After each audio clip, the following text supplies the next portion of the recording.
We're good. Okay. All right. Yeah. Okay, we're gonna get started.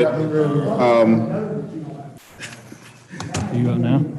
You up first? Okay, so we're gonna go ahead and start it, y'all. Okay. I'd like to thank everybody for coming to this Community Development Committee meeting Tuesday, December 8th. I am Chris Williams, Councilman Williams, and want to go ahead and go through the roll to show who's here. In the room with me is Councilman Tyrone Jefferson and Councilman Cyril Jefferson.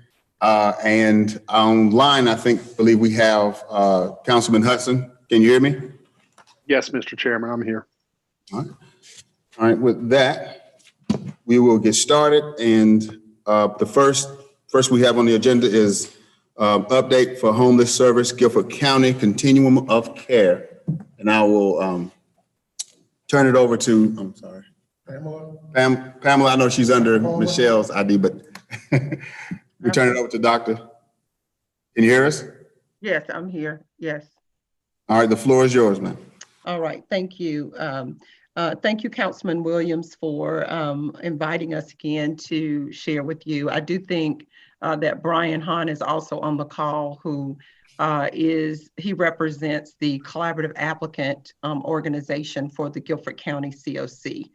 And so just to give an update as to where we are, in general, as you know, we have been working with the county to further our work as it relates to addressing homelessness under the umbrella of the COC. And in doing so, we asked the county to partner with us and to specifically serve as the collaborative applicant on record with HUD, while Partners in Homelessness serves as the collaborative applicant manager in terms of the administrative work. And so as of last week, our board approved the collaborative applicant MOU that the county will submit to HUD to be our collaborative applicant at the beginning of the year. So I am glad to say and excited about the fact that we have formalized, for the most part, that partnership in that regard. So, and as well as we continue to receive technical assistance from HUD, both in terms of completing the application process at the beginning of the year with the county as the registered organization, but also we continue to receive technical assistance with HUD as it relates to them working with the city of Greensboro and the COC to find some common ground in terms of ways in which we can work together around the issue of homelessness. And I'll stop there and let Brian, if he has any comments to make, he can. He has actually been the person or the individual that has really worked one-on-one with the county to complete the MOU and the application process. Yeah, thank you, Dr. Palmer. As she shared, I've been working closely with the county manager, the county attorney, and also the director of health and human services for the county, studying pretty closely what our MOU will look like between the Guilford COC and the county. Really pleased with that work. It was, like Dr. Palmer said, that was approved by the COC board this week. It goes before membership on Thursday, and fully intend for the county to execute that document with Dr. Palmer's signature pending membership approval. And then also we've been working closely on an administrative agreement that will be between my organization, Partners Ending Homelessness, and Guilford County, that my board will be reviewing on Monday. Again, pretty straightforward, outlining the specific tasks and responsibilities of the collaborative applicant. So we think we're in pretty good shape to really launch 2021 with this new partnership. Like Dr. Palmer was saying, we've also got HUD's technical assistance to just help us navigate some of the basic transitions within the HUD system. And we are also planning to really empower and employ our Stronger Together task force that's been meeting for the last 3 months or so, and to really help us in this transition. We know there will be other questions that'll come up, comments, and we lean pretty heavily on their support and assistance in all this. As Dr. Palmer and I like to say, we don't go alone. It's not just her signature or mine, but we represent the COC and PEH. And so we're really pleased with where things stand here at the end of 2020, and look forward to a good year in 2021. Thank you, Brian. Are there any questions from the committee members to Dr. Palmer or Brian? No questions, Councilman Williams. This is Councilman Jefferson, but I do want to, I guess, highlight and I guess say a big kudos to you all, Dr. Palmer and Brian Hahn, for the incredible work you all did. I know that this has been an item that you all have been focused and working on for a while. And so it sounds like there's been smooth sailing. So glad that we could support you all in your endeavor. And look forward to continuing to collaborate and support you in the incredible work that you're doing. Thank you. And I do have to, just say thank you all again to this committee and to the High Point City Council. It was a very significant part of our package to have the City of High Point City Council, this Community Development Committee, be a part of what we offered and what we were able to share as an asset to our really brokering this work with the county. Thank you.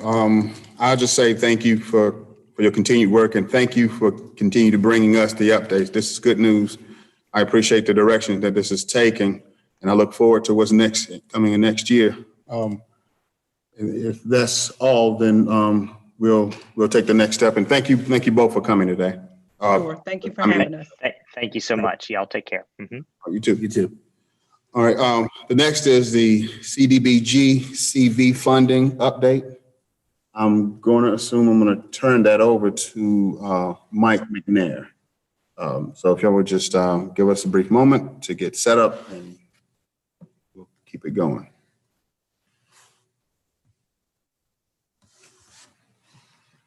Thank you. Good afternoon, everyone.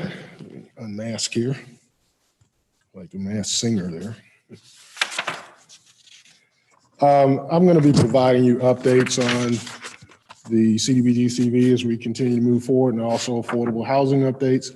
And also, I'm going to give you a glimpse as to what's coming in the months ahead.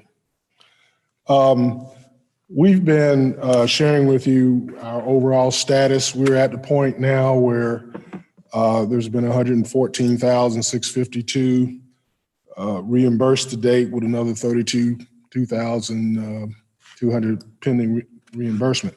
These numbers are through the end of October. The subrecipients aren't required to submit their data to us until the 10th of the following month, which will be Friday, I guess. So we'll have that. We're still seeing some slowness in the spin rates. We're not really sure why that is. Some of it may have to do with the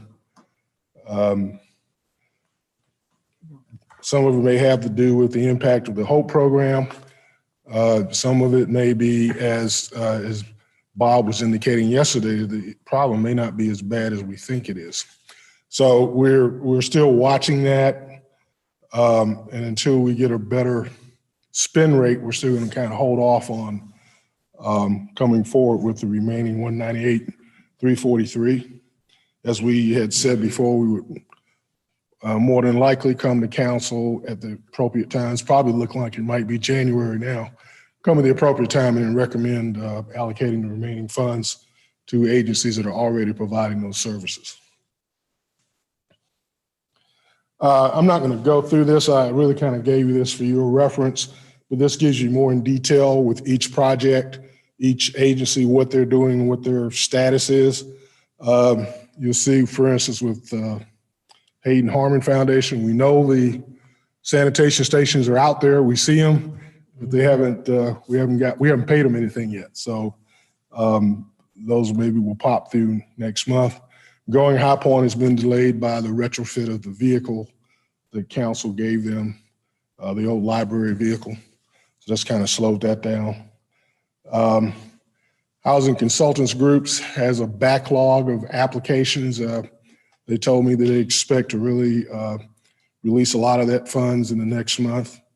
And, so folks are kind of moving along at a slower than anticipated pace.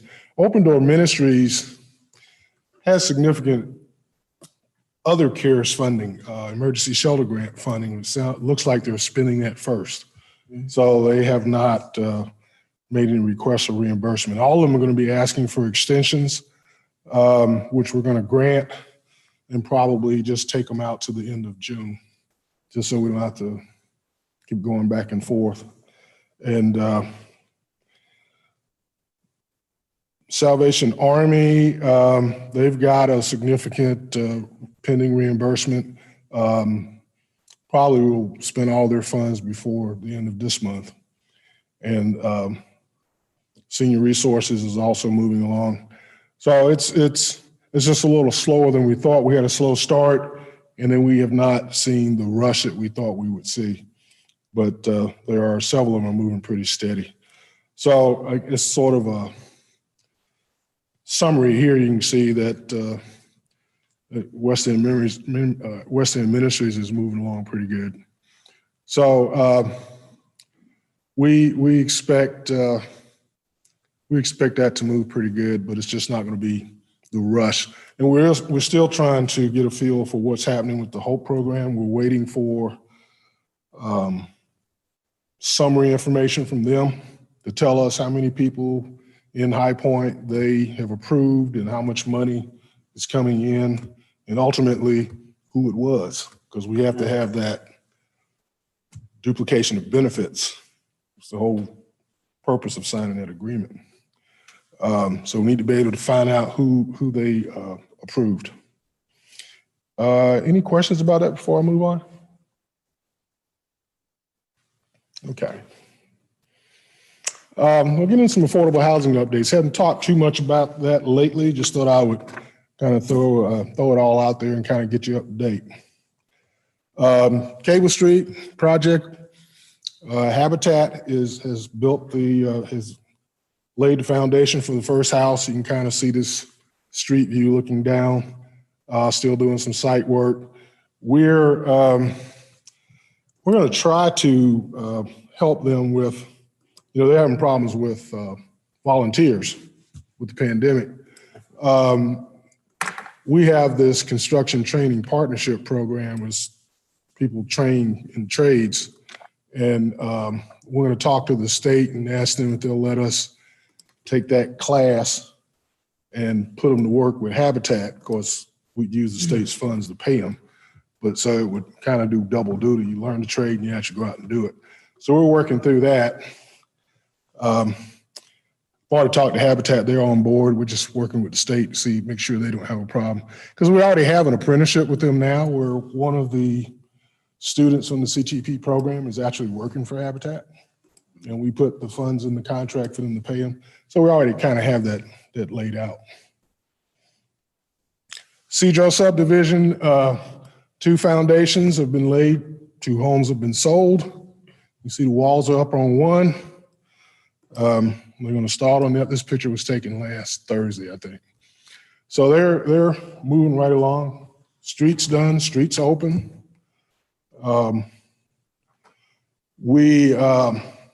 If you can visualize on Cedro, there's 7 parcels across the front, and we've told them to leave the last 2 open so you can use that as a construction entrance so you don't have to drive through the neighborhoods to get to the inner parts of Kingsway or Rolling Green, I believe is the name of the street. Southside, we've been working with Housing Consultants Group. They're the agency that does our home buyer education classes. They're doing some of our Cdbg CV stuff, do a lot of financial management, and they've been wanting to get in the housing development field. So we've actually executed a contract or have one flowing through. They're going to build 2 houses on George Place in Southside. And they expect to get underway in January. Pinnacle is going to provide the construction financing on that. Pinnacle is also providing the construction financing on Cedro. Mike, before you, I want to, number one, Housing Consultants Group is also one of our partners with Operation Inasmuch. Yes. And so just to give a little background for them. When it comes to volunteers with the Habitat for Humanity, has the idea maybe crossed their mind to have a conversation with Jim Summy with Violent Crime, High Point Community Against Violence and their group? They've done plenty of construction work across the city. Yeah, and I can follow up with them. The guys that come out of that CTP program, or most of them come out of HPCAF. Okay. And the idea behind the CTP program is to not only teach them, but to pay them. And so in that program, we provide funds for the soft cost, which is the training, the class. Okay. And the state provides funding for the hard costs, which is the work. Gotcha. And so some years ago, we asked them, could we use those guys to do construction work, or could we use the money to do rehabs and construction? It said, as long as those guys were involved, yes, you can. So that's what we've been doing, is using them to do, I won't say lower level, but less complicated rehabs. Okay. That doesn't require tradesmen, that type of stuff. And this is an opportunity to actually help Habitat, help our spend rate, and get those guys some additional training. And hopefully they can transfer into the marketplace as permanent employee somewhere. Thank you. We have a home buyer assistance program. We provide down payment assistance throughout the city, but in the core city, there's a home buyer incentive where there is a $5,000 forgivable loan to encourage income diversification. Is one of the things that I think that when we initially came out, I think the council was excited about it, because rather than focus on income, you focus on the purchase price. And so there is no income cap. Purchase price max is $200,000. And if someone is income eligible, they get federal dollars. If they're not income eligible, they get local dollars. So you can see we've had 202 applications rather, since we started. Average price has been right around 111,500 or so. The average age is 40. Again, one of the objectives was to attract younger, middle-income home buyers into the core city. That was the purpose of the program. And so the average household income of all applications have been right at 96% of the area median incomes. That's right on it. You can't really get much closer than that. I wouldn't say half and half. It's more like, I guess, 3/5. Not 3/5. What am I trying to say? But you can see the split out of the 1.1 million, 697,000 has been local dollars, which has been people over the median, and 455,000 has been federal. Now, this does not take away from the assistance provided to low to moderate income people. It's really an additive.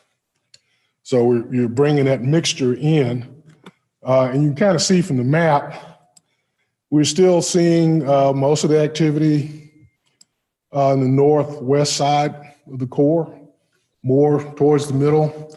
We still have, not getting much activity in the east central area, but it is slowly picking up. So again, this is a pretty unique program. As I've said before, to my knowledge, nobody else in the state is doing this particular combination. It's been very, very, very effective and very successful. Get into multifamily a little bit. Avondale Trace, which is out on Wendover. Again, this is a shot from last week. They're getting pretty close to being done up there. I think they're hoping to be open in January. This is an external shot, so to speak. You can see the sidewalk is going down. So that's moving along very well. It's going to be 72 units, multifamily. And then next month, we're starting to get more into the regular for next year's action plan. And so these are the things we'll be talking to you about next month. The Consolidated Annual Performance and Review Report, known as the CAPER. With HUD, what we have to do is the annual plan tells what you will do. The CAPER tells what you did, compared to what you said you would do. So it's looking backwards. Annual plan is looking forwards.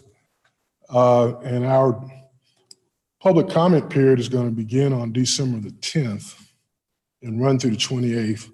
And then we'll submit it to HUD on the 31st. And we'll come in at your next meeting and present it to you. So you know what that's all about. And then we'll have, we expect to have several multifamily applications for low-income housing tax credits. Don't have definitive locations yet, so I can't really tell you that, but in January, they have to submit the application, so we'll know. He'll tell me before. I said, look, I got to tell my committee before they read it in the paper. So, we'll know that in January. And then we'll also lay out the action plan schedule for the upcoming months. We have to go through a citizen participation process. We'll probably have another substantial amendment to the action plan, either for Section 108 and or Cdbg CV3. So you'll be seeing a lot of us in the coming months on that. And gentlemen, that's all I have. Any questions for me? As far as the applications for the tax credits, the changes made in DC, we talked about quite a few meetings ago about the restrictions taken off by the president. I have not seen the final QAP. I know the state put it out there. It's been in the draft that they were going to remove that poverty rate as a tiebreaker, which would then make it easier to do something in our core areas. Yeah, that So, was. yeah, but I'll know in January, but I don't know if it's, final. Okay. I think there's, they kind of put it out as an exposure draft to seek comment, and you're getting 6 of one, half a dozen of the other. As much as we may like it, some other people don't seem to like it. So I don't know what their plans are. Again, that whole thing was initiated because of fair housing concerns. So that's probably where that pushback is coming from, is folks in that arena. All right, are there any other questions to staff from members of the committee? Not any questions, but in regards to the development taking place over off of Cedro, great progress being made. That's right there in Ward 1. So I pass it, if not every day, every other day. And so much more exciting to see houses going up, and they're going up so quickly.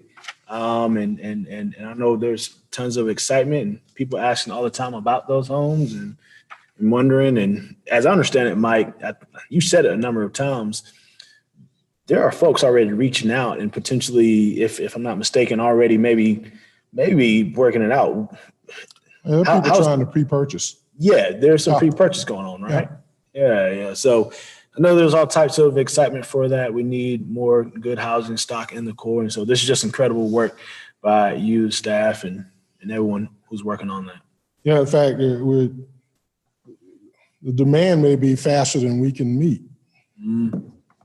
Yeah. So there's a lot of people talking about it. And it's an area that's perceived as stable and safe and secure. Yeah. And so people are really, really excited about it.